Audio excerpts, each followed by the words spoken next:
One of the questions that you've brought up is what about the uric acid from meats? So uric acid is particularly generated from organ meats like liver and so forth. So, I know that currently you're not a big fan of eating a lot of liver.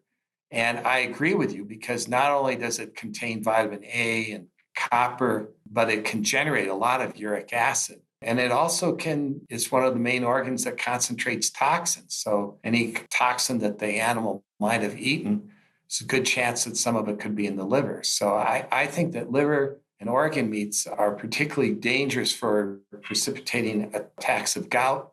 And they probably are bad at activating this biologic switch. And because they're generating uric acid as well, I think that you're right about that. So many thoughts about liver. Obviously from a nutrient density perspective, there's so much good stuff. But when I look at the vitamin A concentration, it is a lot. And since it's a fat soluble vitamin, it gets stored in your liver.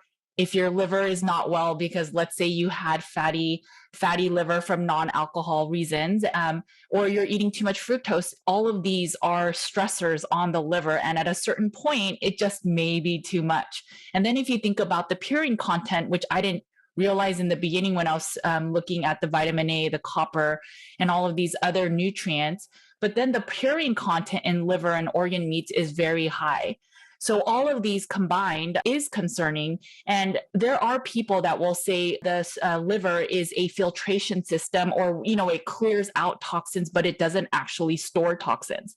The thing about that, when you process an animal, you don't know at what part of the liver filtration system it was at, or the toxin cleaning system. So at a certain point at any given time, there will be toxins in a liver because you can't time. Does that make sense? Yeah. And so that argument is a very moot point to me, in my opinion. But I've just seen too many clients where they eat liver because it's a superfood and they're eating multiple ounces in a day. Sometimes it's even 1 ounce in a day. And depending on your liver health, and then depending on your uric acid and your insulin resistance and metabolic syndrome, it becomes an adverse food for many people. And I really, really appreciate you talking about how purines in meats and then the addition of fructose is just not ideal. Yeah. Do you know the story of Captain Andre and the vitamin A? So Captain Andre was this Swedish balloonist around in the 1890s who tried to go across. He wanted to take his balloon across the North Pole. And they ended up, after several days, they ended up crashing their balloon onto an island where they lived for a few weeks. They actually have photos of them shooting a polar bear and stuff like this. And they ate the liver of the polar bear. And they all died from vitamin A intoxication that was discovered years later when they were found. Vitamin A, some livers contain so much vitamin A, particularly like polar bear liver. Even a few bites can cause vitamin A intoxication, which can kill you. So, but liver too, like I'm an infectious disease specialist too, of all things. And it turns out that certain foods can contain toxins like puffer fish and these tetrodotoxins and ciguatoxin, where fish can concentrate it in their liver, like the barracuda. Ooh, barracuda.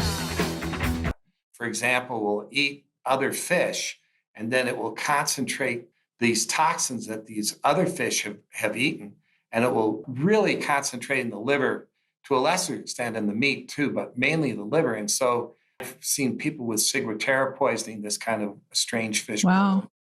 And so they get these really weird neurologic symptoms, and it's from eating this dinoflagellate, little kind of like a plant that carries this toxin, and then it just goes up the food chain and it ends up in the liver of these, like the barracuda. Ooh. And then you eat that, and then you get this toxin, related to it. So livers can concentrate some toxins for sure. No, I agree with that. But there is this, and vitamin A can be toxic. I mean, a form of vitamin A is aldehyde. So it's just really interesting. There are people that will say the argument is, well, no one eats polar bear liver. It's because polar bears are carnivores. And so their vitamin A concentration is in excess. But for a human that maybe has used Accutane in the past with that is very high in vitamin A and has had fatty liver in the past, it just may be an issue even to have some calf liver. And again, it's going to be dependent on the person. But if you're eating fructose and alcohol with it, I think any amount can be very dangerous because the uric acid cycle will facilitate metabolic syndrome, and whether you look like it outwardly or not. Yeah.